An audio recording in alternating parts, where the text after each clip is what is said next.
Amen. Dieu soit loué. Nous avons chanté comme le racheté. Ce jour-là, mon frère, au ciel où nous allons nous rencontrer, il y aura une très grande joie.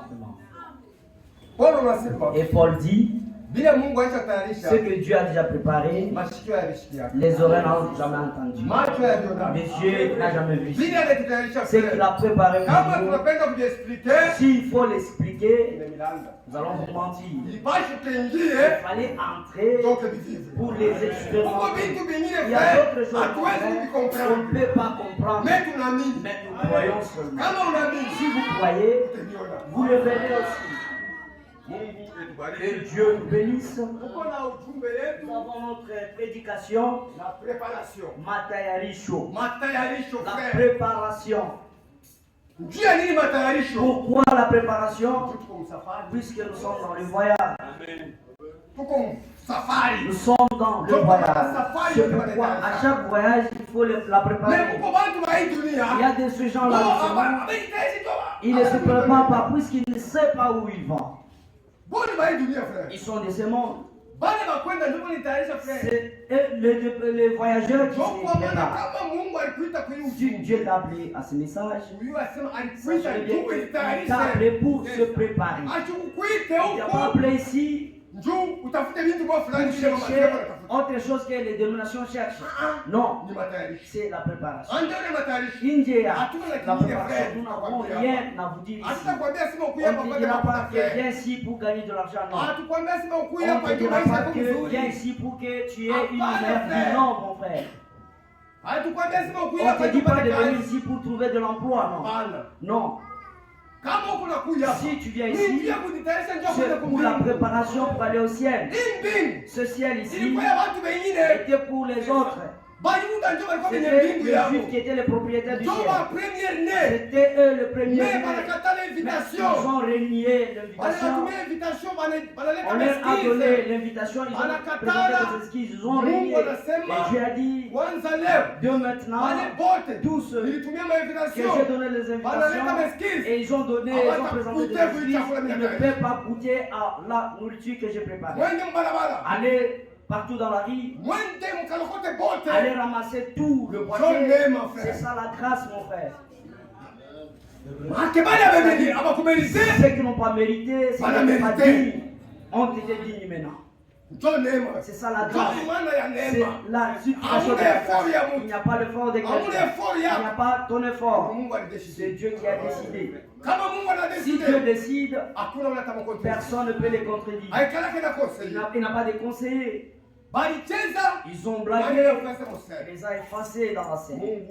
Que Dieu vous bénisse. Mais maintenant, la préparation se fait comment? Quand il vient à Jésus-Christ, il ne vient pas pour l'église, non. Il ne vient pas pour les juifs, non. Il vient pour l'épouse. Il vient pour l'épouse. Il ne vient pas pour l'église. Pour les juifs, il vient pour l'épouse uniquement. Uniquement pour l'épouse. Prendre le but pour aller à la noce. C'est pourquoi notre préparation est différente de l'église, est différente des juifs aussi. Et nous aussi, nous avons notre préparation propre, puisque nous sommes des candidats de la partie. L'église va rester. Si vous lisez dans Apocalypse chapitre 12, l'église va passer par la grande tribulation, mais l'épouse ne passera pas. C'est pourquoi sachez comment vous devez vous préparer mon frère, pour plaire à ton mari. Le mari a prédoté, mais tu vas encore jouer avec notre mari. Est-ce qu'il aura confiance en toi? La réponse est non. C'est comme ça aussi l'église a fait. Elle a été fiancée. C'est-à-dire l'église. Jésus-Christ prêchait. Et pendant qu'il prêchait, son église n'était pas encore eu son débit. Il faisait l'évangélisation. Il disait, c'était dans le futur. Ce n'était pas encore bâti. c'était au jour de la Pentecôte que l'église de Dieu a été bâtie. C'est là qu'on a appelé le voyageur. Pourquoi il a dit que c'est bâti dans l'église? Ceux qui étaient dignes ont refusé de renier. Ceux qui étaient dignes d'aller au ciel, les Juifs, c'était eux qui avaient leur héritage. Basaliwa Bakwanza. C'était son premier-né. C'est lui qui l'a choisi par son amour. Il lui a donné tout son héritage. Même la loi, il a donné. Mais il est arrivé au point de renier. Comme il a renié, c'est là qu'il a retourné de ses regards à nous pour que nous puissions porter son nom. C'est-à-dire que nous soyons l'épouse. Lui, il est l'époux. C'est pourquoi notre préparation doit se faire différemment. Maintenant, quand tu te compares à d'autres églises, et tu penses que notre préparation se fait comme nous sommes une taïfa iniquité à Pembeni. À part ça, nous sommes un peu à part. Notre façon de nous préparer est différente des autres. Ce n'est pas pour blaguer, c'est pour la préparation. Ceux qui vont jouer, ils vont se retrouver des folles. Ils vont se retrouver des folles. Parce que quand les autres partiront, ils vont rester. Et aussi, ils vont partir dans le même sens de l'église. Puisque l'église l'a déjà renié. Comme le juif l'avait renié. De l'Éphèse que Dieu a bâti son église, on leur donnait des instructions. L'église refusait cela. C'est pourquoi Dieu il a tiré de son église un peuple à part. Il a tiré de l'église l'église épouse. Ouais, il a dit, ne touchez pas à ce qui est impie. N'imitez pas leur coutume. N'imitez pas leur je recevrai et serai mes filles et mes fils. Ne touchez pas même à leur foi. Comment on va encore commencer ça. Là, il est dit de ne toucher pas. C'est pourquoi, mon frère, nous devons savoir connaître notre appel. Que Dieu nous bénisse. Avant d'évoluer, prenons la question qui nous a été donnée le dimanche prochain. La question qui nous a été posée. Dans Zacharie 12, 10 ce qui est dit dans Zacharie 12, 10 à 14. Il y aura dans chaque famille qui sont citées dans versets 12 et 13. Kutakuya kilio kukila jamaa yenye kuitwa muhii andiko la Waroma ya Zakaria 12 na 13. Oh, Romains 11, 26 disent que tout Israël sera sauvé. Japo Warumi 11 inasema Waisraeli wote wataokolewa. Il y a là des différences dans le deux versets, car dans Zacharie, on citait les noms des familles qui sont concernées et les autres, mais dans Romains, on parle de tout Israël. Basi kuna achanisho kati ya hii maandiko mbili, sababu Mzakaria banataya na majamaa yenyewe iko majamaa yenyewe kumuile mambo. Dans les enfants d'Israël, deux étaient maudits suite aux actes malséants. Il s'agit de Dan et Ephraim.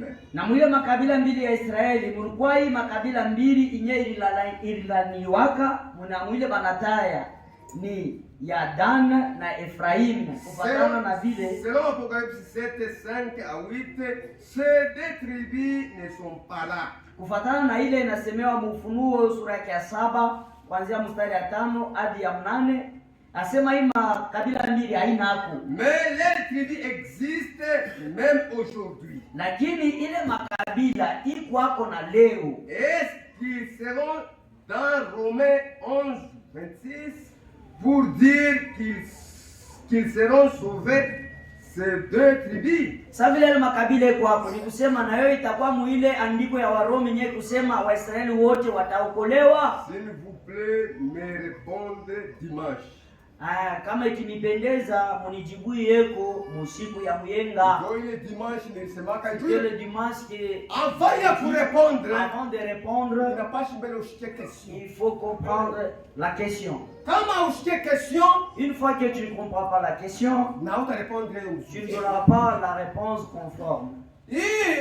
Ceci était uniquement la question qui a deux volets.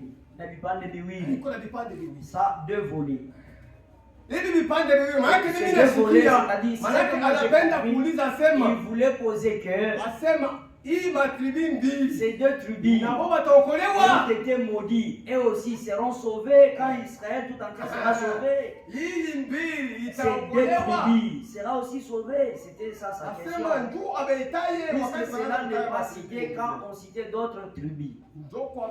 C'est pourquoi quand Dieu traite avec Israël, ce n'est pas de la même façon qu'il traite avec l'Église et ce n'est pas de la même façon qu'il traite avec l'Église épouse. Quand Dieu traite avec Israël, il traite avec Israël, ça veut dire qu'il comme une nation. Mais chez les nations, il traite avec Muntu binafsi. Chacun pour soi. Que chacun puisse se sauver lui-même. Mais Israël, quand la grâce reviendra à eux, une fois acceptée cette grâce, tout Israël sera sauvé. C'est comme ça qu'il les sauve. Comme une nation.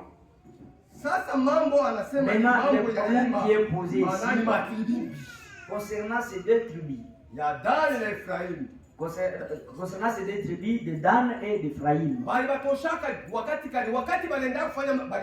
est-ce qu'ils étaient épargnés? C'est quand ils étaient partis adorer les statues. Ils étaient idolâtres. C'est alors que ces deux tribus étaient maudits. Ils étaient écartés. Dans le tribu, les 12 tribus d'Israël. À cause de l'idolâtrie qu'ils avaient commis. Pourquoi? Ils étaient mwakati ya neno ya sheria.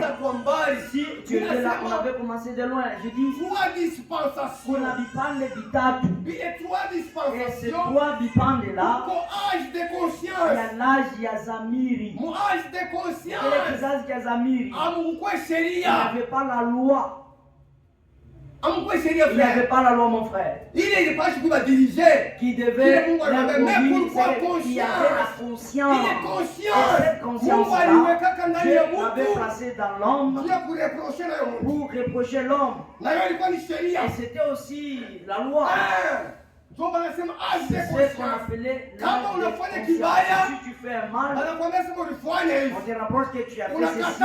Une fois que tu réussis, la conscience va te reprocher. Si le chant, en l'instant, les autres te disent que tu as menti. C'était l'âge de conscience. C'était l'âge de conscience. C'était maintenant l'âge de la loi. Ama kizazi kia sheria. On a donné des instructions. Les instructions qui ont été données. Si tu vas hors la loi, tu auras le problème avec Dieu. Il faut aller seulement hors de la loi, tu auras le problème avec Dieu.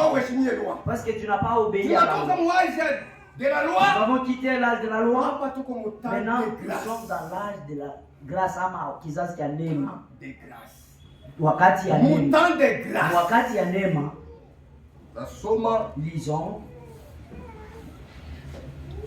Deuxième Corinthiens. Wakorinto wa pili. Ou bien écoutez, Wakorinto wa pili. Deuxième Corinthiens. Wakorinto wa pili sura yake ya 5. Mwanzo 19. Shairi yake ya 19. Inasema. Ça dit ceci. Car Dieu était en Christ.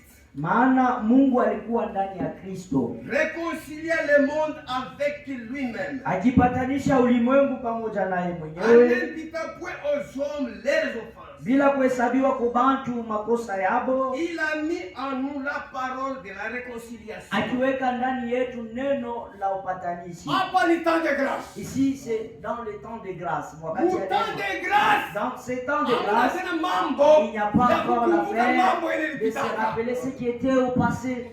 Dieu était en Christ. Mungu alikuwa ndani ya Kristo. Le Le Dieu alikuwa sous forme de la loi. alikuwa muhali ya sheria. C'est ce Dieu-là qui parle ici. Au temps de grâce. Wakati ya neema, Asema ule Mungu. il est dit que ce Dieu-là, maintenant en Christ, anakuwa kupatanisha il est venu dunia. réconcilier le monde. Pas seulement le juif, non. Haina paka wa Pas mataifa. seulement ceux de nation, le monde entier. Ipatanishe na yeye mwenyewe Qui Mungu. la réconcilie avec Asema lui-même. wakati ataanza kuipatanisha na yeye mwenyewe. Quand il va la réconcilier avec lui-même, Asema ashite hesabu tena makosa ya watu. sans imputer les fautes des gens. Ndio pale nilisema C'est là que je dis wale watu wale wa à kumwanzo. ceux qui commencent Mambo à ya urithi le problème de l'héritage na mambo ya kushima et kwa le problème milele de la vie ni vitu éternelle viwili vyenye sont kuachana. deux choses différentes. Kama ulivichanga Si frère, vous le mélangez, unapata confusion. vous aurez la confusion. Unapata confusion. Vous aurez la Ndio confusion. pale nilisemaka. C'est là que j'avais Wakati dit, mpaka unasema kama quand upate tu Roho es Mtakatifu dit, tu unapotea. n'as cet esprit Ninasema qui te c'est plaît. faux. J'ai dit qu'il y a bongo. Si ya bongo vile. C'est faux. Roho Mtakatifu C'est cet inafanya esprit kushima n'est kwa pas là pour la vie milele. éternelle, non. Kushima kwa La vie milele. éternelle Mungu hapa hapa est- anasema Dieu était en Christ. est ici quand Dieu était Réconcilier les mondes akipatanisha ulimwengu avec lui-même. pamoja naye mwenyewe. Anipita kwa Bila les offenses. kuhesabia makosa yabo. Ni kuitika tu. C'est accepter seulement. Kuitika tu. Accepter seulement l'œuvre de la Ile croix. zambi ya siyo Le péché naturellement va tomber. Dieu pardonne cela. Kwa bouler. C'est là qu'on a dit dans Esaïe. Asema Il est dit, nous étions vendus gratuitement. tulihusishaka kwa Et bule nous serons sauvés na gratuitement. tutaokolewa kwa bule bila fedha Kupitia kwa kazi ya msalaba. par l'œuvre de la croix Ndani ya Kristo. en Christ. Ndio kwa maana C'est pourquoi hapa Yuda nabo. le juif aussi, Kama hii neema si inatoka cette kwetu, grâce quitte le nation, iko narudia kwa. ça va retourner chez eux, chez le juif. Mwile neema wakati itarudia. Quand la grâce va Mungu retourner, asihesabu tena. Dieu ne pita Kama pas wanahesabu encore. Si il faut imputer makosa les ya Dan, ya Efraim. offenses de Dan et Israël d'Éphraïm, wote mkatano. et Israël aussi l'avait renié.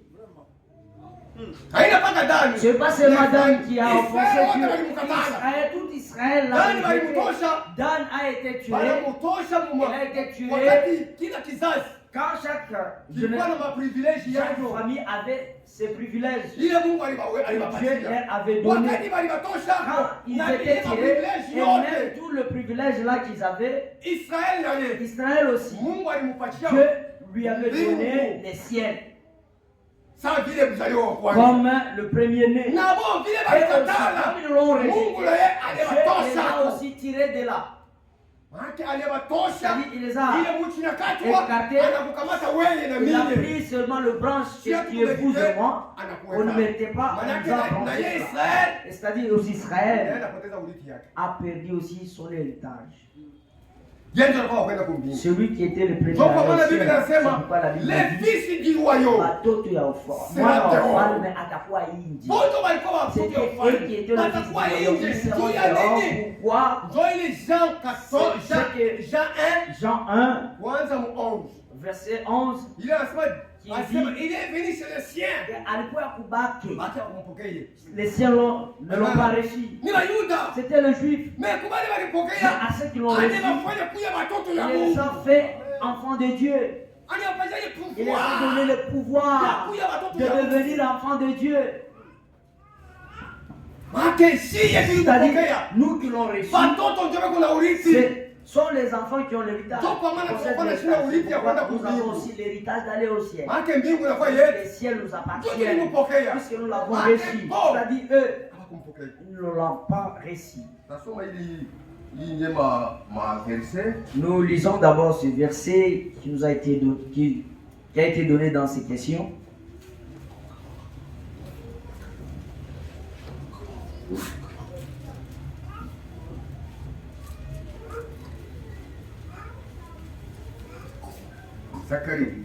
Zacharie 12, troisième 10. verset 10. Alors je répandrai sur la maison de David et sur les habitants de Jérusalem un esprit de grâce et de supplication. Sasa nitamimizwa juu ya.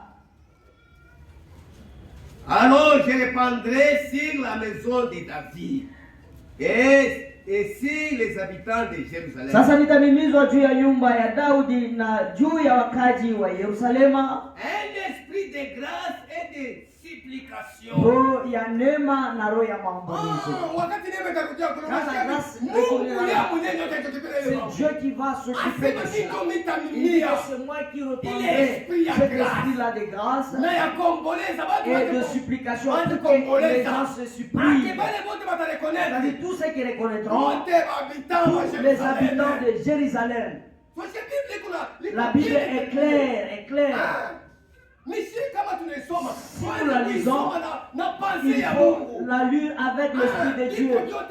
C'est clair, il n'y a pas de compliqué là. C'est-à-dire qu'il va envoyer cet esprit.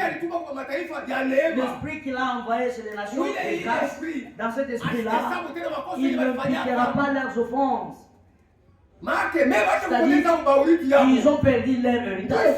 Puisqu'Israël, il n'ira pas au ciel. Ceux qui iront au ciel,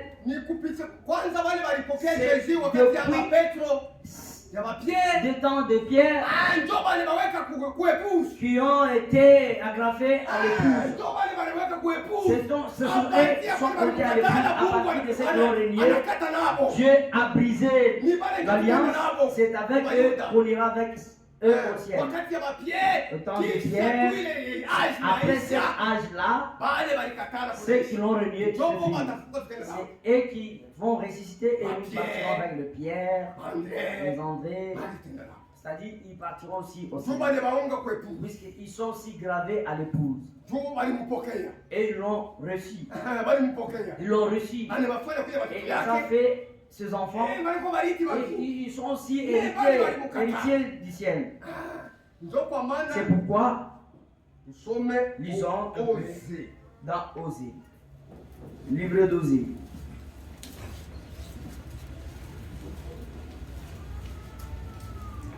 Osée 6. Osée 6. Ça dit ceci. Venez, retournons à l'Éternel. Kujeni tumululilie wa milele. Temps de grâce sasa. Wakati ya neema. Dieu appelé maintenant. Venez et retournons à l'Éternel. Kujeni na tululie kwa wa milele.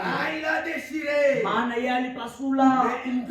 Na yeye ndio ataponyesha. Ni yeye ndio alipasula. Celui qui a déchiré Israël. Ni yeye tena. Et c'est celui qui va le guérir. C'est pourquoi il a appelé tout le monde. Kujeni. Tous ceux qui ont fauché. Tous ceux qui ont commis péché. Kujeni. Il appelait. C'était la prophétie qu'avait vu Osée. Venez, retournons à l'Éternel. Kujeni na tumurulie wa milele. Maana yeye alipasua na atatuponya. Il a frappé. Alipiga mais il bandera nos na plaies. atafunika vilonda vyetu. Il nous rendra la vie dans 2 jours. Atatupatia bujima mu mashiku mawili. Le 3e jour. Na siku ya tatu il nous relèvera. Atatuamsha et nous vivrons na tutaishi mbele yake. Connaissons et cherchons à connaître l'Éternel. Tujueni leo na tutafute kumjua wa milele. Les a appelés disant venez. Celui qui les a déchirés, celui qui les a dispersés, il dit que c'est lui qui va encore les rassembler. En 2 jours, c'est 2000 ans. Quand Jésus était né, on comptait depuis Jésus est le 3e millénaire, ne nous concerne pas. Israël se prépare pour que cette prophétie puisse s'accomplir. C'est pourquoi on voit Israël aujourd'hui, c'est rassemblé. Tout le monde rentre. attendre encore le Messie qu'ils avaient Toi, dit. il Mais ces prophéties, 2 jours, il comme dit ça, 2 millions. 2 jours sur Sauf ces 2 moi, millions. il troisième Ce millénaire. troisième millénaire ne nous appartient pas. Nous sommes en 2025. On a consommé Tant ces de 2000 grâce. ni wakati ya Il neema. est Petro alisema Mungu Pierre a asikamwe dit kutimiza que malaki Dieu yake. ne tarde pas à accomplir ses promesses. Il a la patience Kila mtu afike mkutubu. pour que tout le monde puisse arriver à la Kwa maana repentance. kama unaona Israeli anaanza Pourquoi si kurudia. vous voyez qu'Israël est retourné Donc chez eux, instruisez-vous par c'est les là qu'il est dit, compagnies mujifundishe kuile mfano natoka kumtini. Tushuke tuendelee. Et descendons. Et connaissons et cherchons à connaître l'Éternel. Tujueni leo na tutafute kumjua wa milele. Sa venue est aussi certain Kuja kwake ni kwa hakika, que celle de l'aurore. saa vile ya asubuhi. Il viendra pour nous comme la pluie. Atakuja kwetu saa vile mvua, Comme la pluie du printemps qui arrose la terre. saa vile mvua ya wakati ya mvua yenye kulobanisha udongo. Que te ferai-je, Ephraim? Na Efraimu atakufanya nini? Manake zambi ya Ephraim itafanya nini tena? Nikusema Si walimtosha hapo wanamtani. il était épargné. Ici, il est cité. Wanamtani temps de grâce sasa. C'est le temps, c'est dans le temps de grâce. Dans le temps de grâce, Dieu agrée tout le monde. C'est pourquoi profitons de la grâce, car la grâce est encore. Le jour que la grâce quittera les nations, ça va retourner chez Ephraim aussi. Ce péché ne sera pas compté. C'est ce qu'il est dit. Ephraim atakufanya nini? Na Yuda atakufanya nini? Votre piété est Utawa comme yenu la nuée du ikusavile matin. wingu ya asubuhi. Il est kunabeba tena mpepo. Qu'on emporte par le vent. Donc kwa C'est maana pourquoi ile utawa yako unasema votre piété, vous dites que je suis pieux. Il dit que votre piété est comme le nuée du matin. wakati moyo ina disparaître. En un temps, ça disparaît. Donc kwa maana mambo ya C'est Mungu pourquoi dans les affaires de Dieu, tukwe waaminifu. soyons des croyants. Donc utabisikia. C'est alors que vous allez le comprendre. Il y a d'autres choses. Tutasoma Lisons. uko bintu bingine. Il y a d'autres choses. Tusome 2 Pierre. Lisons dans Petro Wapi. 2 Pierre. Wa Petro wa pili.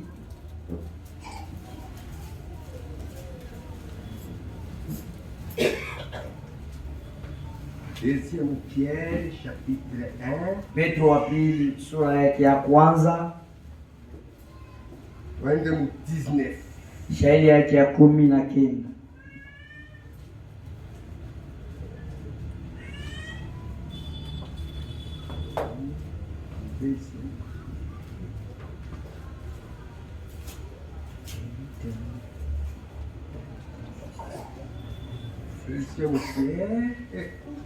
Deuxième Pierre, chapitre 1, twende mu 19, inasema hivi.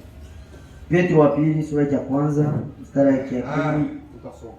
Et nous tenons pour d'autant plus certaine la parole prophétique. Na tunaona ni hakika kabisa hii neno la unabii. Maneno ya unabii na Le parole prophétique, na kuisikia. il faut la comprendre et l'écouter. À laquelle nous faites bien de prêter attention. Kuile ndo tunapasha kuteka sikio sana.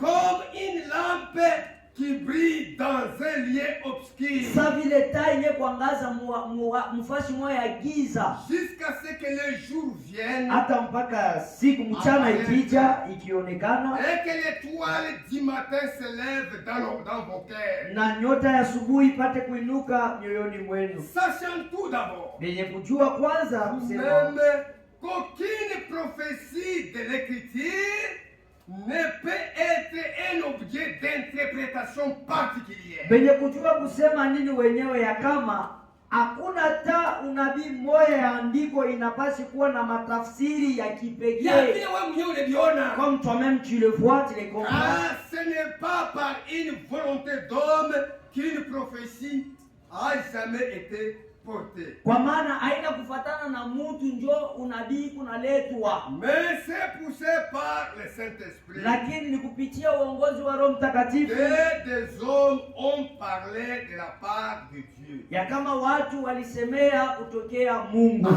Sasa mambo ni. Maintenant c'est ça le problème. Dans Dieu, il y a eu parmi le peuple de faux prophètes. Katikati ya watu kulikuwa wanabii wa uongo. Et il y aura de même parmi vous des faux docteurs. Vile vile katikati yenu kutakuwa tena na walimu babongo. Qui introduiront des sectes pernicieux. Benye batengiza tumakunji twa kujeuza. Qui reniait le maître qui les a rachetés. Benye kuingiza tumakunji twa kujeuza ule na kukatala bwana ule alibakomboa. Attireront sur eux une ruine soudaine. Na kupitia ile batajikokotea kwa benye mabomoko ya ghafla. Ndio inasema kutakuya. C'est là qu'il est dit qu'il y aura.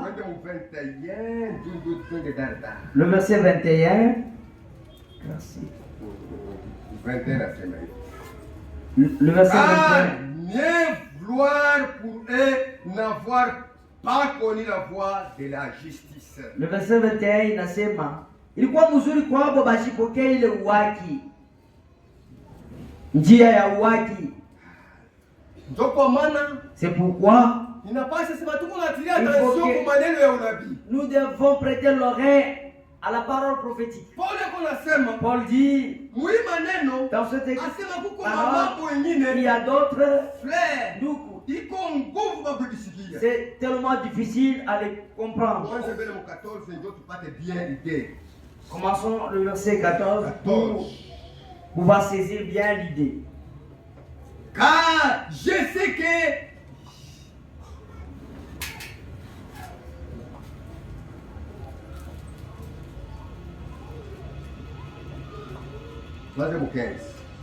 mais j'aurai soin qu'après mon départ, vous puissiez toujours vous souvenir de ces choses. Lakini nitamiangaikia kisha mikwenda ndio mpate kukumbuka kila mara hivi vitu. Ce n'est pas en effet en suivant des fables habilement conçues que nous vous avons fait connaître la puissance et l'avènement de notre Seigneur Jésus-Christ. Na aina mkufuata mafundisho ya bongo ya bantu ile tulipata kumijulisha uwezo na kuja kwa huyu Bwana wetu Yesu Kristo. Shetani anitrouble kwa parfois pamoja pale nilipashi kusema sipavumbule.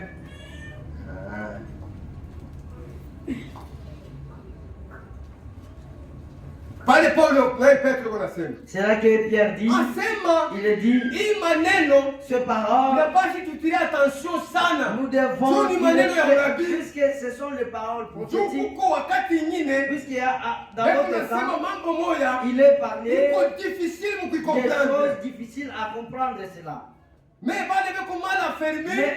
ceux qui sont mal affermis ont des sens de mots. Beko na jeuza na maana ya ile tamko yenye kusemewa. C'est pourquoi nous en tant que les enfants de Dieu, nous devons savoir quoi nous devons. Nous lisons dans ce brochure 7e psaume. Le 24 mars du 24 mars 1970. Paragraphe 190. Commençons au paragraphe 190. Vous voyez. Vous voyez tout de suite. Il a passé à ces juifs. Anapita sasa kubayuda bai. Au temps de la fin, wakati ya mwisho, il parle de ce qui va arriver. Hebu nasema juu ya ile bitafika. Nous savons même que maintenant, tunajua kusema hata sasa, nous le savons. Tunaijua. Nous en sommes bien conscients. Tuko na ile zamiri. Les tribus sont dissimulées. Sont disséminées. Ya kama makabila iliachana. Et ce sont depuis 2500 ans. Na nikadiri ya depuis 2500 ans. Il a été prophétisé qu'il serait dissimulé. Inye litabiriwa kusema itachana, itagawanyana. Aux 4 vents, les savez-vous? Bwile mampepo ine munaijua? Nous savons ça. Tunaijua ile. C'est au temps de guerre. Ces tribus là seront disséminés. Le paragraphe 100. Les Juifs qui se rassemblent en Jérusalem, ils ne savent même pas de quelle tribu ils sont.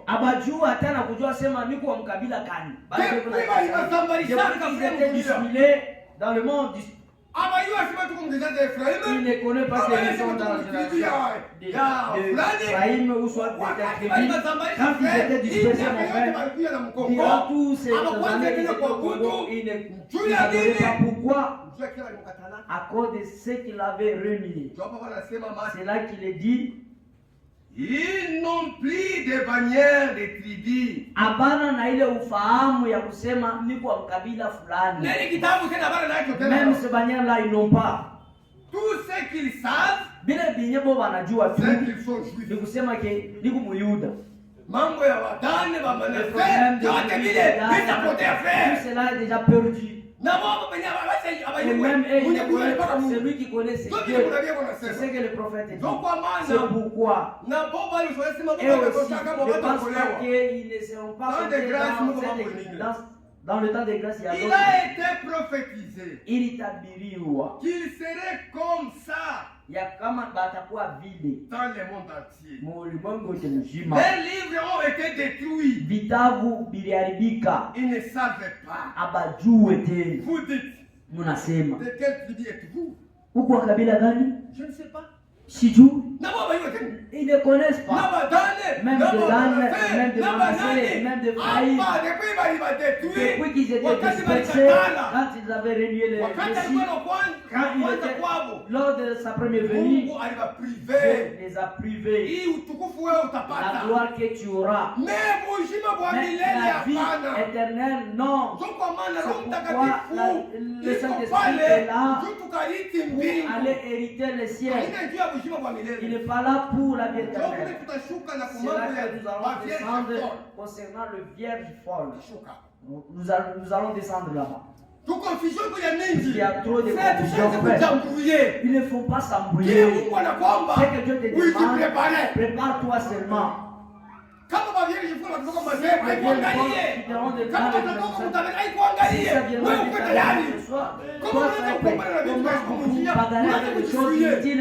Vous suivez seulement. Vous vous suivez seulement. Vous vous mettez dans le limite. Comment toi tu crois? Comment il t'a pas fait? Comme ça qu'on se prépare. S'il y a dans l'élimination, ce n'est pas notre problème. S'il y a le problème, prépare-toi. Comme les autres disaient, nous allons faire 3 ans, au ciel, 7 ans, ils commencent à se distribuer. Le problème, c'est aller au ciel.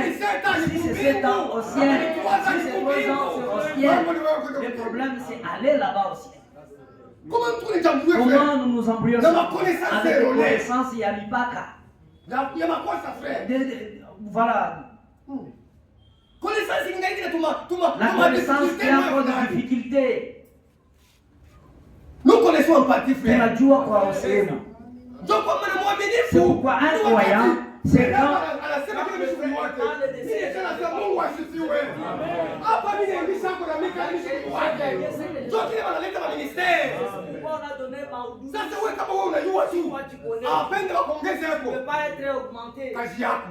tant pis. Si on veut ajouter, on veut ajouter, toi c'est plein. Tant pis, c'est pourquoi tu relis tout. Ça c'est vrai. De quelle tribu? Je ne sais pas. L'un des celles de Benjamin, l'un celle de ceci ou de cela, ils ne savaient pas d'où ils viennent. Les livres ont été détruits au cours de guerre. Depuis 2500 ans, depuis les 2500 ans, pour qu'ils savent qu'ils sont juifs. C'est tout. Alors ils savent qu'ils sont de retour dans leur patrie. Remarquez bien qu'ils ne sachent pas de de quelle tribu. Muone sasa kusema abajua sema tu mkabila kani. Mais Dieu lui, Mais Mungu yeye anajua sema huyu ni wa mkabila kani. Ule Mungu mwenye wajua. Dieu alisema na kusema celui qui a dit tout Israël, Israeli yote itaokolewa. Wote wale kule. Aina wote Bayuda pana tout Israël. Israeli yote. Différence na Bayuda. Kuko atanisho na Bayuda. Ndio pale nafasi kwanza kuangalia kila kitu mafasi yake. Na precision. Avec précision. Israël. Pas les ministres bâtis. Seulement les croyants. Pas reconnaître. Tous ceux qui reconnaissent. Watakuwa na masikatrice. Anaonyesha wanaanza kulia. Wote wale wakitika. Tous ceux qui accepteront. Dieu va les récupérer. Dieu ameshima kwa milele. Pour la vie éternelle. Ile wakati sisi tuko deja kumbingu. Kule wao kwenda déjà au ciel. Maana Mungu aliwaprive Dieu les a privés na ile maana. Vierge forte. Tel que le vierge fort. Vierge fort. Eko justifié. Ni mwenye kutakasiwa. C'est-à-dire qu'il a déjà la vie éternelle. Dieu l'a justifié kupitia imani. Imani tu yake Mungu. Par la foi il est justifié. Anakuwa sanctifié. Il est encore sanctifié mwenye kutakaswa. Mais anashinda kuja baptême du Saint-Esprit. Il a manqué le baptême du Saint-Esprit. Elle va manquer le privilège du ciel. Nous allons y arriver. Puisqu'il y a de petites complications. Nous devons comprendre bien les prophètes. Tous ceux qui ont rejeté le serviteur fidèle,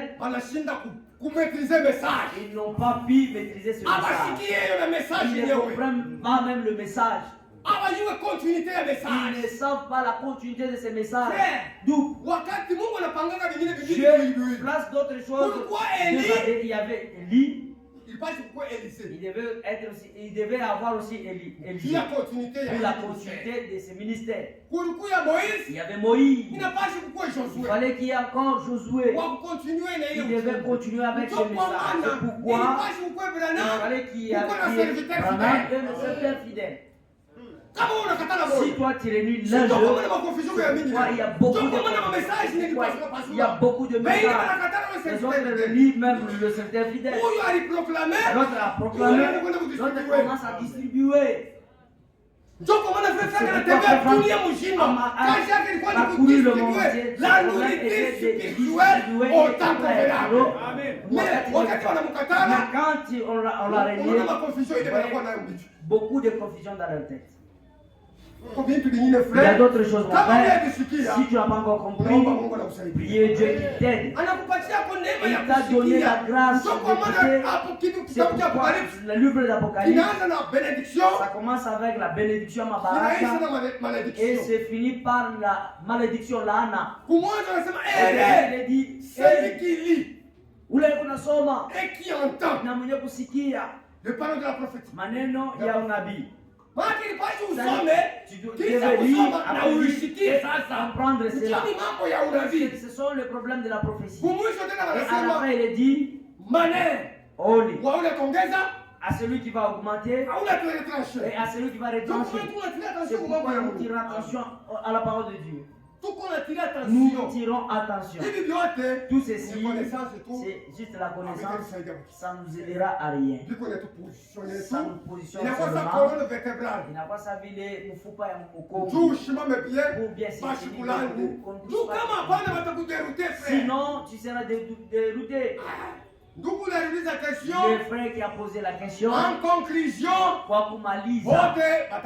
tous seront sauvés. Ceux qui vont découvrir le Messie, ils seront sauvés puisque Dieu, quand il était en Christ, c'est pour réconcilier le monde avec lui-même. En ne pitant pas leur défense, puisque la loi a échoué. Il fallait que la grâce intervienne. La loi, c'était comme un policier qui arrêtait et mettre en prison. Mais qui devait maintenant libérer celui qui était dans la prison. La loi, c'est arrêter la personne et l'emprisonner. Les condamner.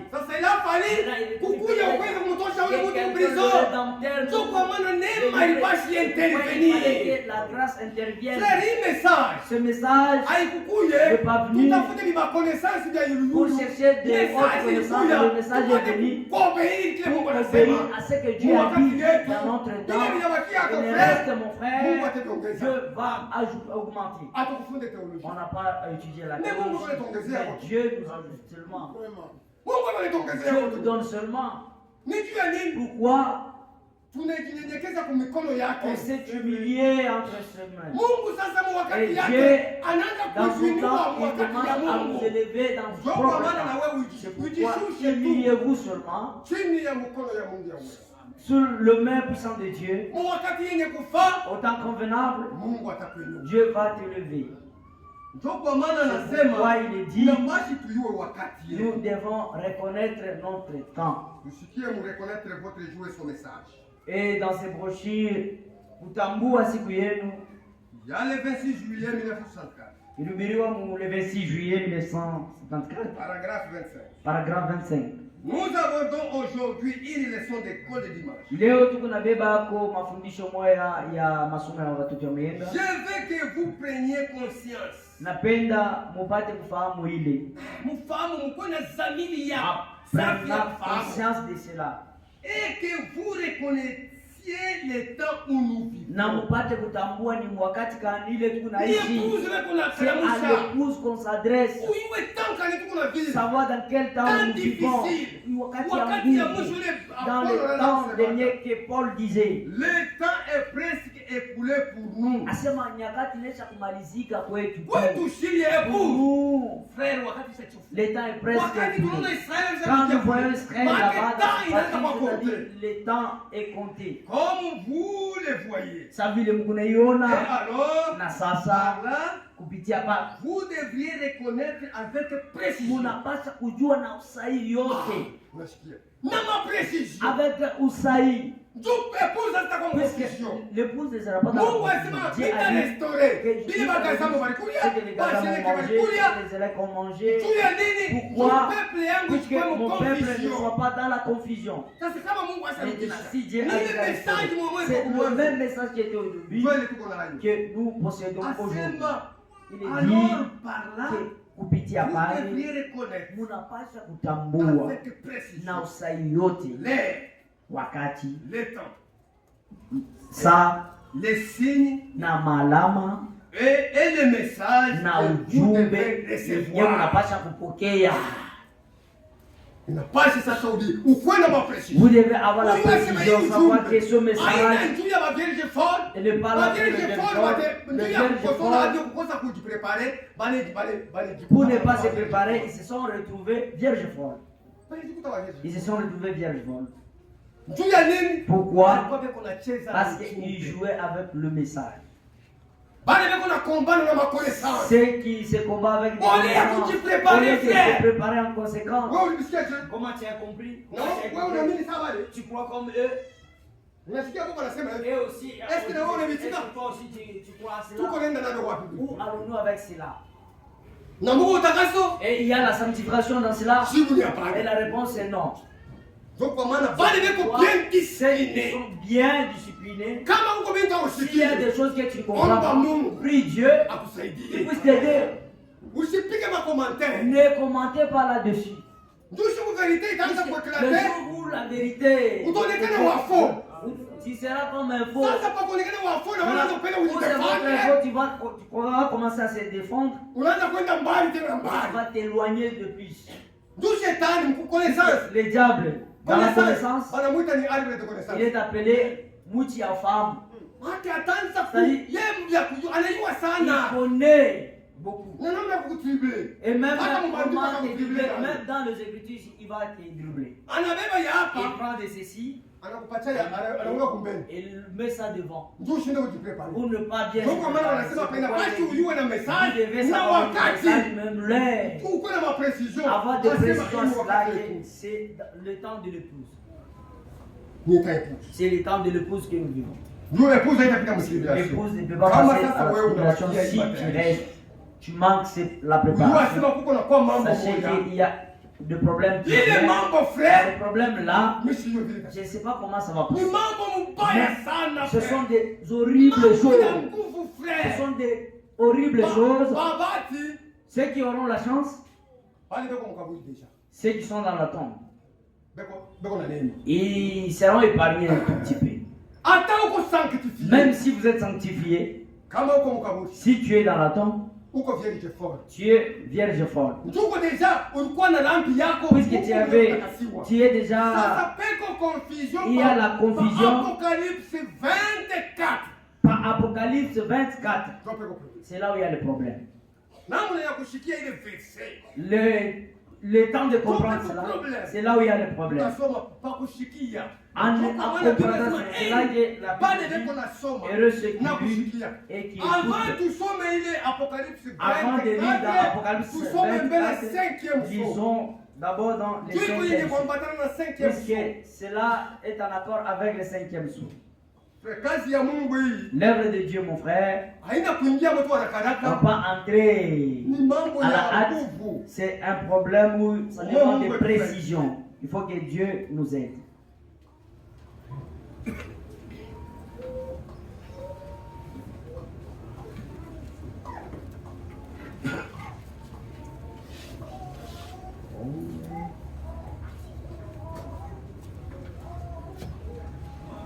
Apocalypse 6 tuanze mfungu 9. Apocalypse chapitre 6, verset 9. Tusome bien pole pole ndio Lisons tutashikia sasa lentement Apocalypse pour bien 20. comprendre l'Apocalypse 24. Tusome mbele hii Lisons d'abord Apocalypse 6 tuanze Apocalypse 6, le verset 9. Quand il ouvrit le 5e sceau, Wakati alipofungula muhuri wa tano, j'ai vu sous l'autel nikaona chini ya madhabahu les âmes de ceux qui avaient été immolés à cause de la parole de Dieu manafsi ya wale balichinjwaka kwa ajili ya neno ya Mungu et à cause du témoignage qu'il avait rendu. na kwa ajili ya ile ushuda balilitaka. Il criait d'une voix forte Walikuwa wakipaza sauti kubwa en disant, wakisema, jusqu'à quand, hata mpaka gani maître, mwalimu? jusqu'à quand, maître saint et véritable, Hata mpaka gani mwalimu mtakatifu na wa kweli? tarde-t-il à juger et à tirer vengeance de notre sang sur les habitants de la terre? Utakawia mkuhukumu na mkulipisa kisasi kwa damu yetu kuwakaji wa dunia. 11 nasema hivi. Le verset 11 Une robe blanche fut donnée à chacun d'eux. asema kanzo mweupe ikapewa kwa mmoja wao, Et leur fut dit na bakabaonesha de se retenir en repos quelque temps, bekaleko tu mumanyakati mwa fulani, alors jusqu'à ce que fût complet le nombre de leurs compagnons de service et de leurs frères qui devraient être mis à mort comme eux. hata mpaka hivi hesabu ya wandugu yabo yote bali batauawa sabo ipate kweneana. Kulikuwa sasa hapa ni mfikiri. Ici c'est dans le futur. Kutakuwa wengine Il y aura batema d'autres qui seront tués comme eux. Il a dit que attendez, pourquoi il réclamait la vengeance? Parce qu'il n'était pas dans la loi, il était dans l'Ancien Testament. Maintenant, Dieu habite dans le Nouveau Testament. Il y aura d'autres qui seront tués comme vous. Il y a d'autres devant vous. Il y a d'autres qui seront tués comme on vous a tué vous. Mais pour santé, même je vais te manger. Alors il est dit, kwangu kulipisha kisasi na kwangu kulipa. Il est dit, attendez. Puisque là devant, dans le futur, il y a vos frères qui seront tués, décapités comme vous. Comme vous.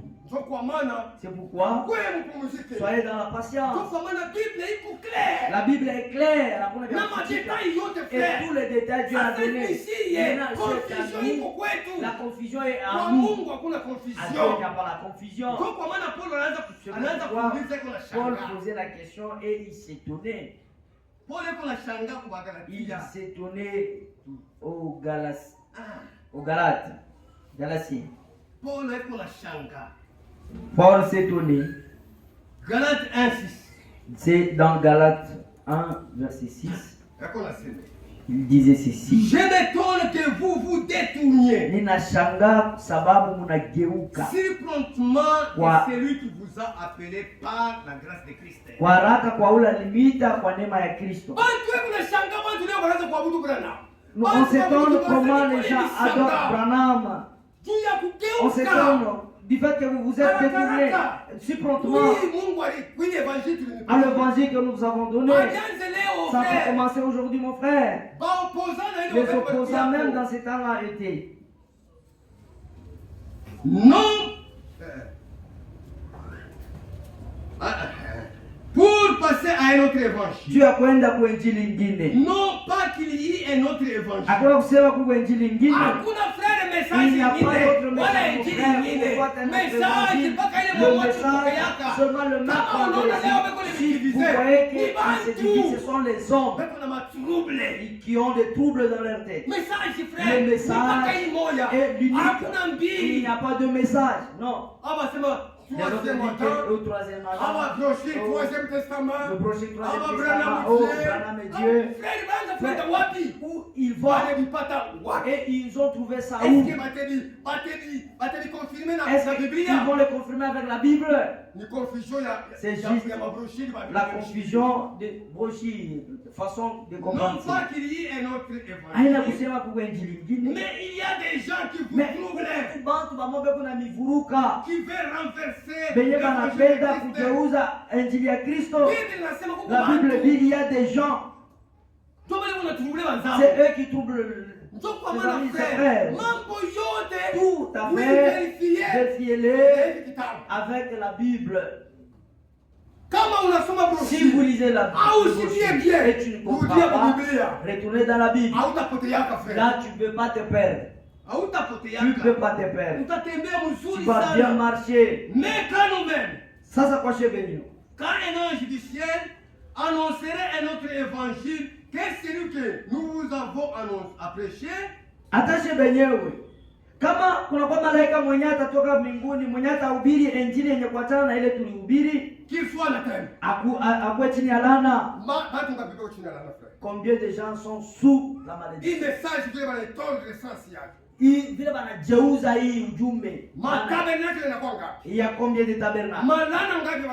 Combien de malédictions ils ont pris? Pourquoi? Ils ont renié honorer les serviteurs de Dieu que Dieu leur a donné. Le message devait avoir sa continuité. Là, quant à la mort de Frère Branham, le message n'était pas dans le monde entier. Parce que Dieu avait promis dans Matthieu 24, Dieu a dans une harmonie. Matthieu 24. Dans Matthieu 24, lisons cela. Matthieu 24, 14. Matthieu 24, verset 14.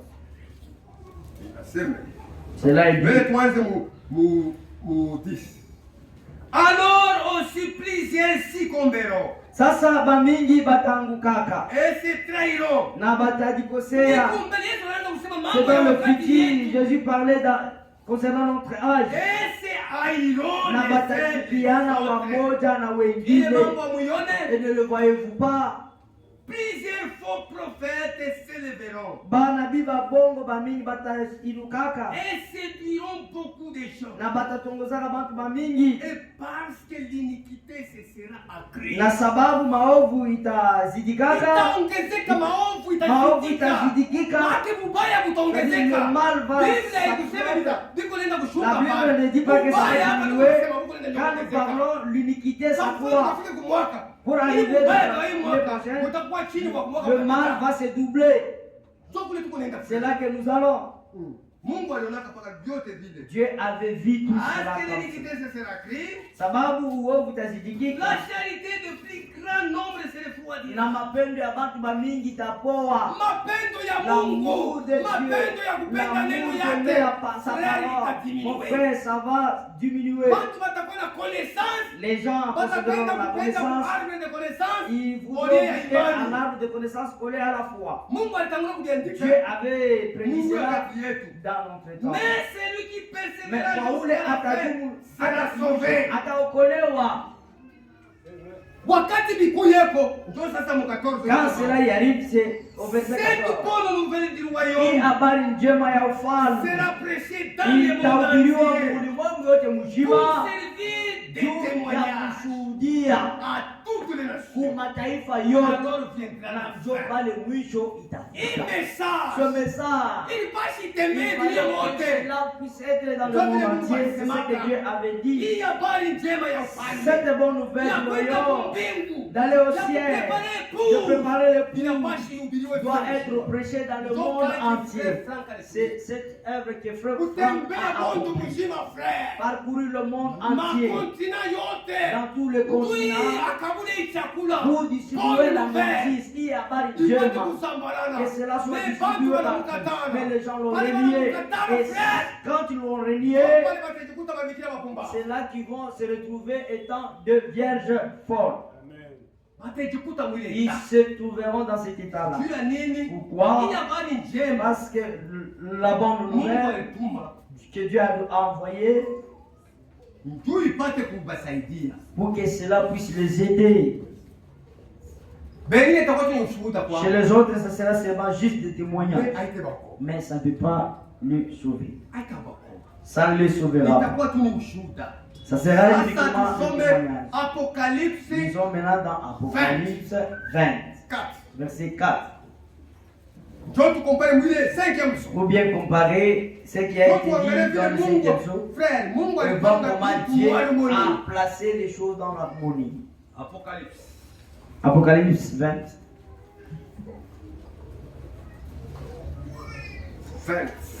Apocalypse 20. Verset 4. Et j'ai vu des trônes. Na nikaona maenzi. Et ceux qui s'y assirent fit donner le pouvoir de juger. Na wale walioiketi wakapewa uwezo ya kuhukumu. Et j'ai vu les âmes de... C'est nous qui vous disons. Et j'ai vu des trônes. Nikaona maenzi. C'est l'épouse et l'époux. Et j'ai vu des trônes. Nikaona maenzi. Et ceux qui s'y assirent fit donner le pouvoir de juger. Wakapewa uwezo ya kuhukumu. Vont juger le monde, mon frère. Maintenant écoutez. Et j'ai vu les âmes na nikaona manafsi de ceux qui avaient été décapités à cause du témoignage de Jésus et à cause de la parole de Dieu. Ya bale balikatiwa kwa ajili ya ushuhuda ya Yesu na kwa ajili ya neno ya Mungu. Bale ba Ancien Testament. À cause de la parole. Wanasema à cause de la parole. Kwa ajili ya neno. Mais hapa wanasema ici il est dit, j'ai vu les âmes de ceux qui avaient été décapités à cause du témoignage de Jésus. Nikaona manafsi ya bale balichinjiwa vichwa kwa ajili ya ushuhuda ya Yesu Kristo.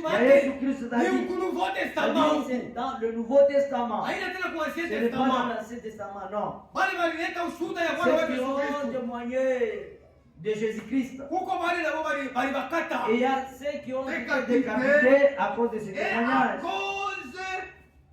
À cause de la parole de Dieu. Kwa ajili ya neno ya Mungu. Et de ceux qui n'avaient pas adoré la bête ni son image. Na ya bale abakuabudu nyama na picha yake. C'est dans la bête et son image. Ceux qui ne veulent pas adorer seront décapités aussi. Ils seront aussi décapités.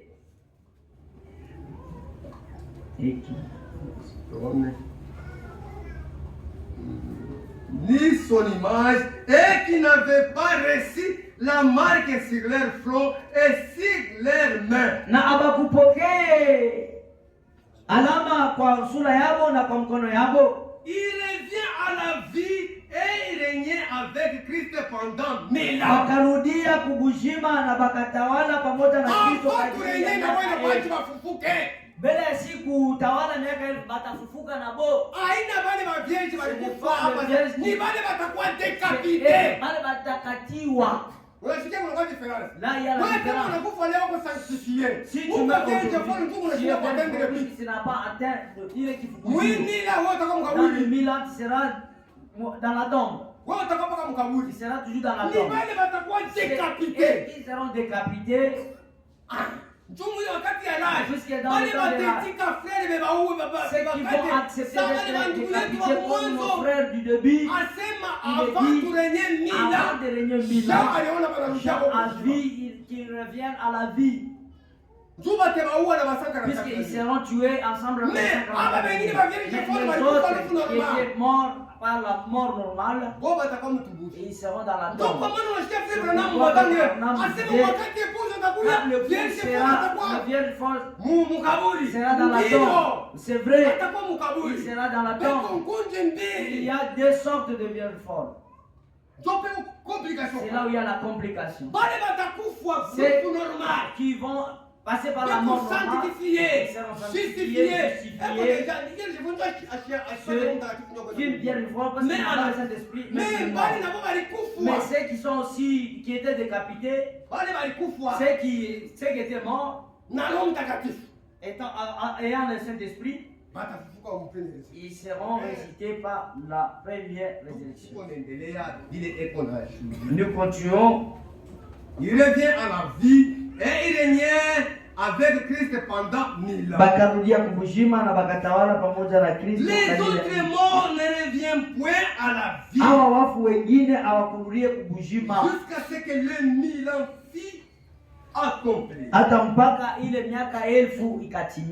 C'est la première résurrection.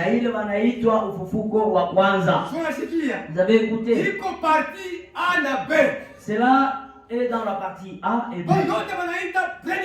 Et tout cela on l'appelle ufufuko wa kwanza. Est appelé ufufuko wa kwanza. Maintenant, Dieu a dit. Et cela est appelé ufufuko wa kwanza. Si vous lisez dans la Bible, il y avait la première résurrection. Quand Jésus en ressuscitant, il y avait aussi ceux de l'Ancien Testament qui étaient ressuscités avec lui. Il était ressuscité avec lui. Si vous lisez dans Matthieu, il est au temps de la résurrection de Jésus-Christ. Il n'était pas seul. À sa résurrection, il y avait tous les saints de l'Ancien Testament. Jésus-Christ était ressuscité avec eux. Quand il était ressuscité avec eux, c'était la première résurrection. Pourquoi on n'a pas dit que pour les nôtres c'est la seconde résurrection? Israël a ses affaires. Ici c'est concernant l'épouse et l'église. Puisque Israël a aussi son affaire. Comment Dieu le prépare. Quand il va revenir là-bas, il y a ce qui se passera de nous. Il y a d'autres choses. Nous ne voulons pas seulement entrer dans la profondeur, puisque d'autres, nous n'allons pas les comprendre. Lisons.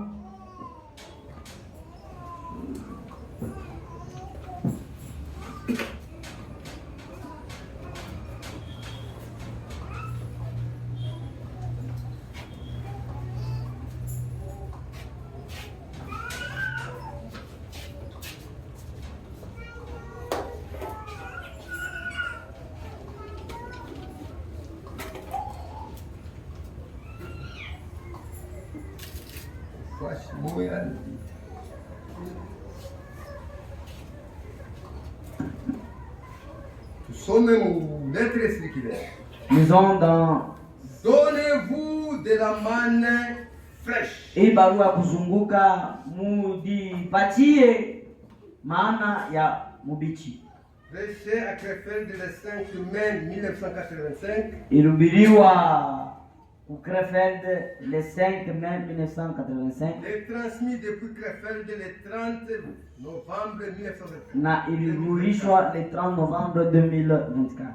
Page 7. Nous commençons là en bas. Vous voyez de quoi il s'agit. Mnaona ni mambo kaniye hiyo na Vous pouvez lire dans Hébreux chapitre 8. Mnaweza kusoma katika Waebrania sura ya 8. La cruche contenant la manne fut placée dans l'arche de l'alliance. Ile mtungi ilikuwa na maana ilikuwa musanduku la agano. Hébreux 9 verset 4. Waebrania 9 verset 4. C'est directement de la première manne que cette provision a été prise. Banasema ni ile mani ya kwanza ndio ilichungiwa mule. Et placée dans l'arche de l'alliance. Na inawekwa muile sanduku la là agano. où se trouvait la parole de Dieu. Kule kulikuwa neno ya Mungu. Où se trouvait le peuple de Dieu. Kule kulikuwa taifa ya Mungu. Dieu pourvoit à la nourriture. Na Mungu anatayarisha kwa chakula. Et c'est là qu'il a témoigné. Na kule alishuhudia na kusema. Conservez cela comme un témoignage dans l'arche de l'alliance. Muichunge sa vile ushuda mule msanduku la agano. Quelle magnifique image de l'église du Nouveau Testament. Na picha gani ya mzuri ya agano jipya. Ce qui a été donné à l'église. Kile kilipewa kwa kanisa zamani. À la Pentecôte. Kule Pentecote. Est toujours valable jusqu'au dernier jour. Iko paka vile ti na muhimu siku ya mwisho. Aujourd'hui encore. Leo tena. C'est la même manne. Ni paka ile maana moya. Il écrit dans l'une de l'épître. Mule anaandika mmoja ya mabarua. Et lui donnera une manne cachée. Na atampatiaka maana yenye kufichwa. Apocalypse 2:17. Apocalypse. La manne qui ne se trouve pas n'importe où. Ile maana haina nafasi yoyote hapana. Mais qui a été conservé dans l'arche de l'alliance. Lakini ni ile ilichungiwa mwile sanduku ya agano. C'est-à-dire là où se trouve la parole de Dieu. Kwenye kuko neno ya Mungu. Tiré du jour où Dieu les a appelés. Inatoshwa mwile siku Mungu alibaitaka. Kwa maana hii manne cachée. La manne cachée. Asema aiweke Il dit que cela n'est pas partout. Tunaanza kuchunguza wakati. Nous courons derrière la montre. Tutasoma sasa. Et nous sommes maintenant mu lettre circulaire. Dans le lettre circulaire barua lettre kusunguka. Circulaire numéro 59. Barua kusunguka numéro 59. Page 9. Page 9. Ce n'est pas au hasard que le ministère du serviteur fidèle et prudent soit directement suivi du cri de réveil à minuit dans Matthieu 25. Haina kwa kubahatisha juu ya hii utumishi ya huyu mtumishi mwaminifu na mwangalifu inye inafuatiwa na hii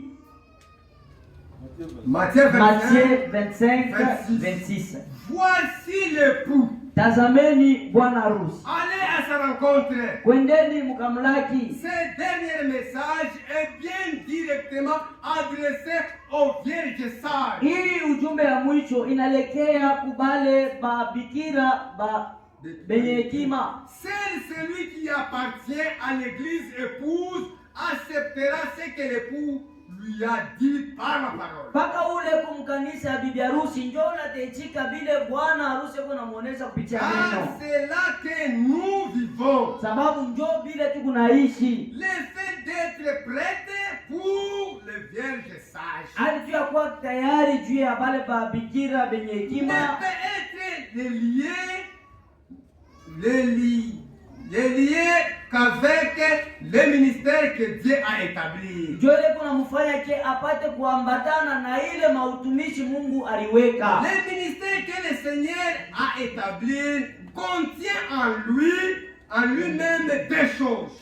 Ile mautumishi Mungu aliweka ndani yayo Mungu bintu biwili. La publication de la parole éternelle de Dieu, kutangaza kwa neno ya Mungu ya milele, et la distribution spirituelle cela débouchera finalement dans l'achèvement de l'église. Na ile kugawanya kwa ile chakula la kiroho itaenda kuangukia mkumalizika kwa kanisa bibi harusi. Hivi viwili napata Et c'est kwa deux deux choses. Dit qu'il y a deux choses. Kuko Eli na Elisée. S'il y a Élie et Élisée. Moïse Et Josué. Moïse et Ndio Josué. unasema hizi C'est ce qui choses. dit que c'est des choses. Anasema publication ya ile La publication de l'évangile, Il y a une parole. de la parole, inaambatana na est kukabula tena. reliée à la distribution aussi. Asema hii ministeri Il dit hii que dans ce kuko ule ministère, il y anaipiblie. a celui qui Analeta publie cela, message du temps de la il fin. donne le message du temps de la fin. Ili basi sasa Il fallait maintenant kukuya ule na ye qui est aanze celui qui va kuidistribue. distribuer cela. Banamuita kwe fidèle. On l'a appelé être fidèle. Akwe serviteur fidèle. Être un serviteur fidèle. Adistribue mpaka vile Pour walivileta. distribuer tel que cela a été donné. Vile Mungu alipiblie. Tel que Dieu a Sasa kama publié. unareconnect ile kwa moyo Si au vous reconnect reconnaissez mwingine, à un et l'autre n'est pas le reconnaître, Vinakuwa tena vingine. là il y aura des Lettre confusions. circulaire de 2011. Barua kuzunguka ya 2011, Page 9. page 9. Le message du salut divin continue d'être apporté par les mandats directs. Ujumbe ya wokovu ya kimungu iko na makazi yenye kuwekwa na Mungu. Même après le départ de Frère Branham, Hata kutoka kwa ndugu Branham, la prédication est constituée non seulement de l'évangélisation, mais aussi de l'enseignement. mahubiri haitungiwe tu na injili bule, hapana, nashindikishwa tena na mafundisho. mafundisho ndio Pour tuvikomprendre bien sasa comprendre mzuri. cela. Haipati évangile. C'est pas seulement Basi l'évangile, kuwe na il mwalimu fallait qu'il y ait sasa. aussi les Wanamuita docteurs. serviteur On fidèle. l'appelle Tu serviteur sasa fidèle. tuelewe Pour bien comprendre message le message vile Mungu alileta. tel que Dieu l'a Mtu yeye donné. ndio alikuwa naye karibu. Puisque c'est Alikuwa Dieu naye, qui a alitembea naye, na Mungu alikonfirme asema hii ujumbe ce message ataendeleza celui tena. qui va encore le manier. Sasa kama watu wanakataa, Si le gens relient cela, Hatutakombana frère. on ne peut pas se Yeye bagarrer. mwenyewe kunijideclasser. C'est lui-même qui se Tukombana déclare. kama wewe Cette unakataa. fois-ci, toi, tu ne veux Haina pas. mambo tena ya kukombana C'est pas kombana le problème frère. de se Ni tirailler. mtoto. Ça, c'est Kama l'enfance, la unasema hivi bassesse. mimi Si tu ne dis pas que moi je travaille, mettez cela à côté et prolongeons. Kitu kuko makategori mbili. Puisqu'il y a des Ya wanakwenda catégories, mbinguni na il y wale a ceux wanakuja. qui iront au ciel Sasa et ceux hivi qui wewe iront. unakwenda. Peut-être tu vas Kama pas. ubisikie. Si tu comprends Hapana pas, problem. il n'y a pas de Kuna problème. rebishika na yeye. Celui qui Ushikilie comprend, problem ne uanze crée pas de kukondana ule problème asikie. pour aller pour condamner celui qui a Make ni mtoto pas. ule. Ça, c'est la bassesse. Mtu ni manivo na kila mtu yuko nafasi Il y a yake. deux niveaux et chacun a sa place. Huko wale walipata neema ya Il y a ceux kushikia. qui ont reçu la grâce de comprendre. Tusikombane tu bure frère. Qu'on ne puisse pas se tirailler pour Tutakuta rien. shetani. Là, nous allons inviter les diables. Attirer les diables. Nous allons attirer les diables. ainsi que de la partie prophétique. Na tena kuko tena kipande cha unabii. Kuko évangile. Il y a l'évangile Na partie prophétique. et la partie prophétique. Maneno ya unabii ipasi beiexplike kwa mtu kwa daktari. La parole prophétique, il fallait un docteur pour Ndio kwa maana l'expliquer. Biblia inasema C'est pourquoi la Bible dit usikwe mingi il bakufundisha. n'y a pas beaucoup pour enseigner. Tu kama kuko ministeri ya nguvu S'il y a le ministère puissant, ni ya mwalimu. c'est celle des docteurs.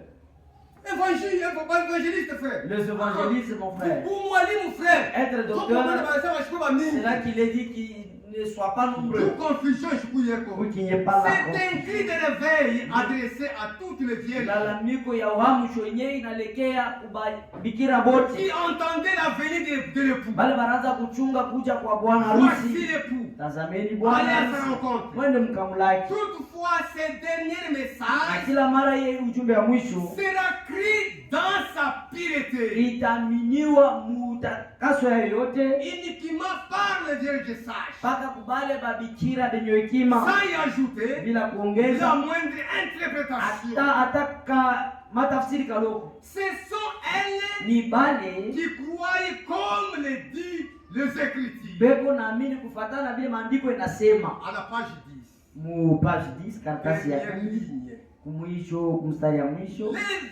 Les vierges sages babikira benye hekima reçoivent beko napokea toutes et placent chaque sujet de manière scripturelle dans le bon contexte. Beko napokea matungo yote na beko naiweka munamna vile biliandikiwa na hali yayo yenyewe. Comment dire ça? Ndio bale banaitwa. Mungu amepatia capacité. C'est Dieu qui leur a donné, il est ma capacité. Elle croit Banaamini la parole qui était au commencement neno yenyewe kuanga kumwanzo et qui demeure na ile neno éternellement. nabakia milele na dumu milele. Pourtant les vierges folles Kubale babikira bafu entendent aussi le beko retour nongoja du kurudi Seigneur. kwa Bwana Et sont même persuadés na de prendre banahakikishwa part à ya l'enlèvement kusema batashiriki et mkunyakuliwa au repas de noces. na kule kukaramu ya mwana kondoo. Asema na bavierge fort. Ike même le Na bobe kupaka pamoja. aussi Na bobe kunitandre kwa le ils vraiment. s'attendent aussi à Na l'enlèvement repas du Seigneur. et au repas de Na noces. bobe itoka Ils frère. sont aussi quittés, Abakubakie ils sont kule sortis, hapana ils ne pas rester balitoka. dans le monde, non, ils Na sont bobe sortis. Vierge folle. Et aussi, le vierge fort aussi.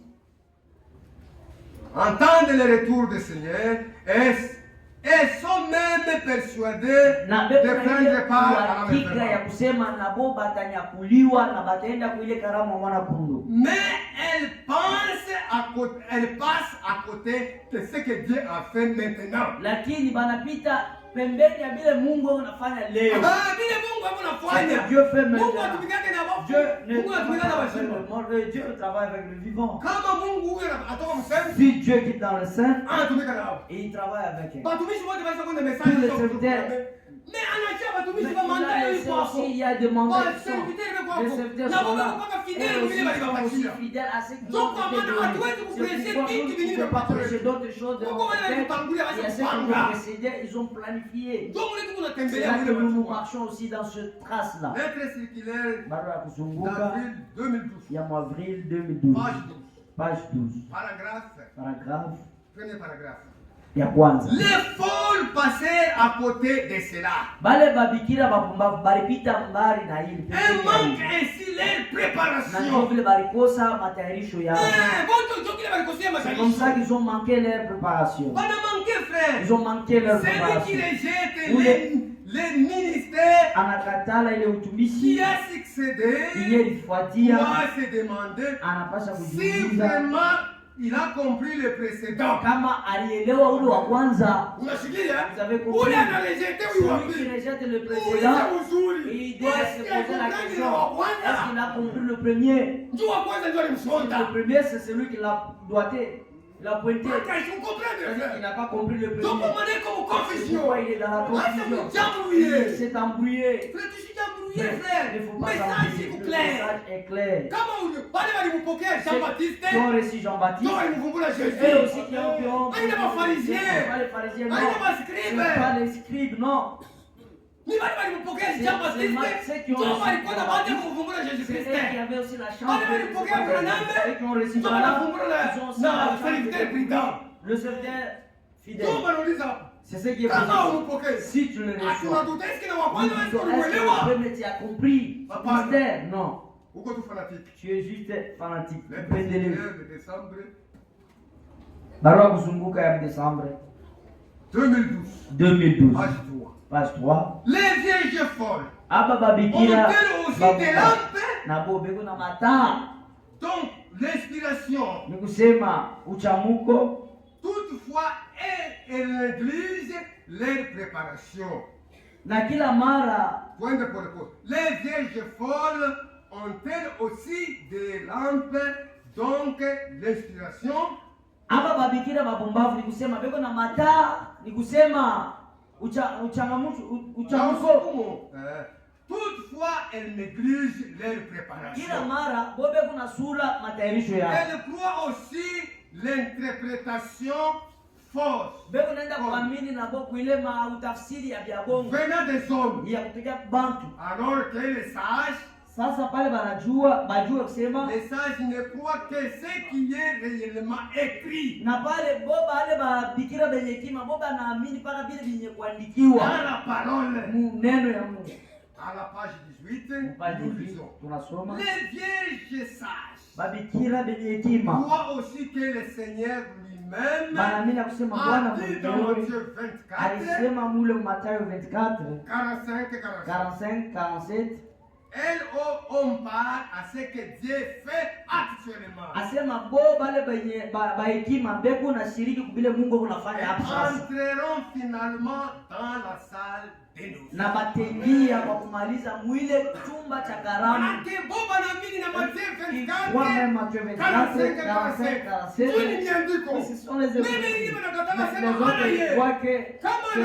Si c'est pas lui, c'est lui dont vous connaissez.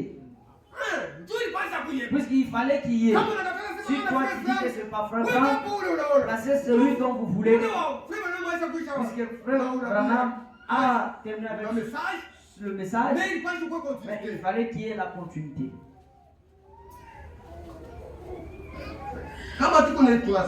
Si nous lisons ainsi, c'est pour que Dieu qui a cru le message, tu vas croire aussi à sa continuité. Si tu as refusé Josué, tu dis que moi c'est pas Moïse, tu vas entrer en Canaan. C'est Moïse qui est passé, le même esprit qui était sur Moïse, Dieu l'a donné à Josué pour continuer. C'est pourquoi Josué aussi arrêté de soleil, c'était pas un prophète. Il disait des choses dures. Dieu était avec lui.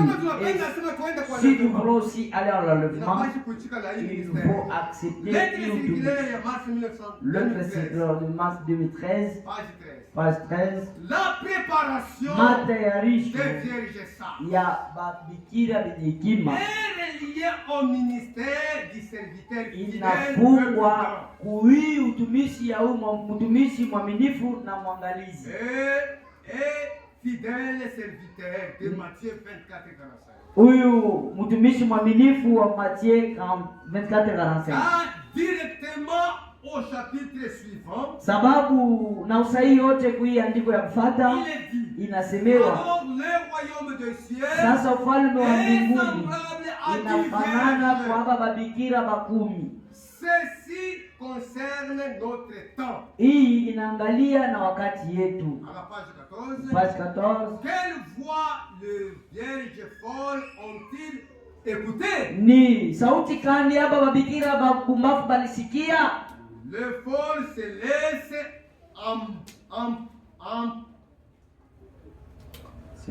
se laisse balloter à tout vent de doctrine. Babumbafu kuobebu na jacha kubebewa kuile mapepo yote ya mafundisho. Branham Dieu. Et aussi ils ont quitté. Ils n'ont pas dit que Barbadia que ils sont appelés comme parce qu'ils sont emportés par des vents. Emportés de vent de doctrine. Wanabebewa na ile mapepo ya mafundisho ya msingi. Lisons dans Ephésiens pour terminer. Le vent qui dit ce que nous voulons lire ici.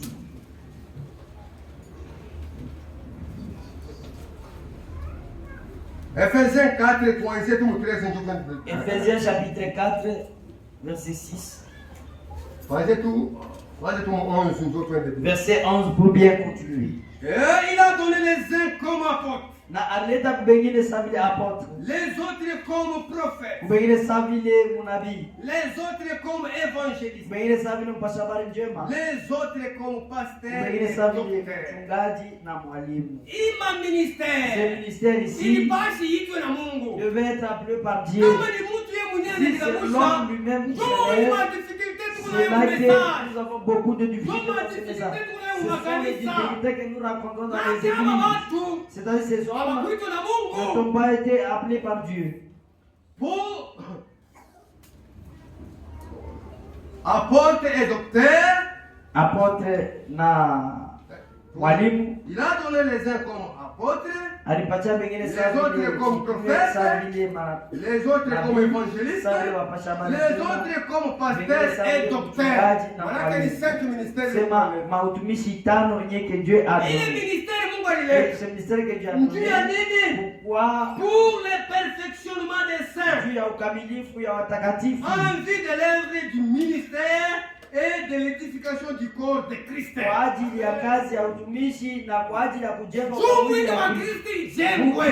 l'édification Leo de mwili Christ se unajengwa, passe. tunaona vile wale pastor Aujourd'hui, pasura. vous voyez comment est-ce que le corps a été dispersé. Iko mwili ya Kristo Le corps ijengwe. de Christ n'est pas Vita ya bâti. mabroshi La guerre de... ndio inakuja hapo. C'est la lutte de brochets qui est maintenant.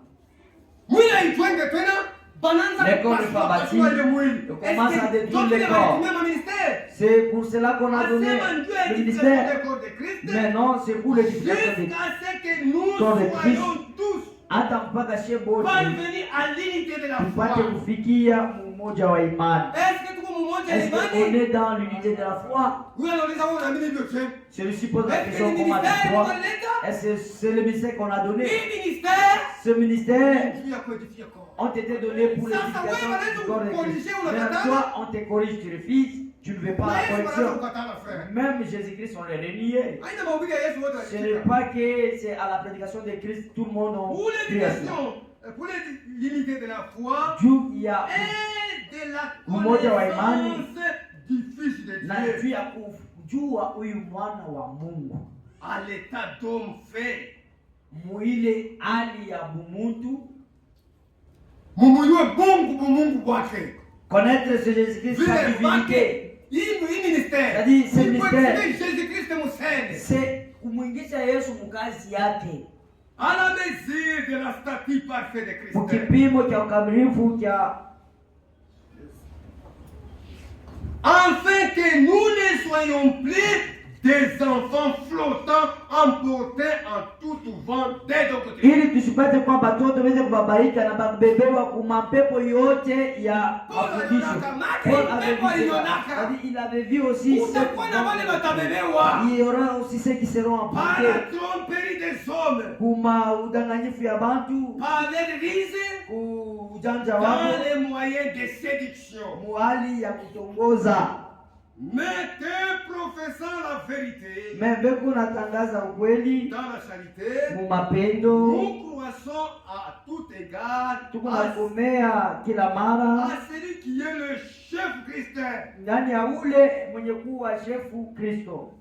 C'est de lui et grâce à tous les liens de son assistance. Ni kwa yeye njo neema na maunganisho yote ya usaidizi, De tout corps bien coordonné ya kama mwili yote yenye kuwekewa mzuri et formant un solide ensemblage. na kutunga mwili ya nguvu, Tirer son accroissement selon la force qui convient à chacun de ses parties. na inye kukomalishwa kupitia manguvu yake Et ya kutokea kuma viungo vyake, s'édifiant lui-même dans la charité. na iko najengewa yo inyewe ndani ya mapendo. Kila ile ministère Kabisa. imeweka. Ministère qui a été placé, Tunakuedifie shi c'est wote. juste pour l'édification Donc, comment on de avait tous, nous dit devons kudharau nous édifier. C'est utumishi ya pourquoi on mtu. ne peut pas mépriser Sasa le tuko na ministère de tuta ile ya quelqu'un. kufanya Mais nous doutons kama que inaenda pembeni. si ça se met à côté, Wanaanza kuiramene.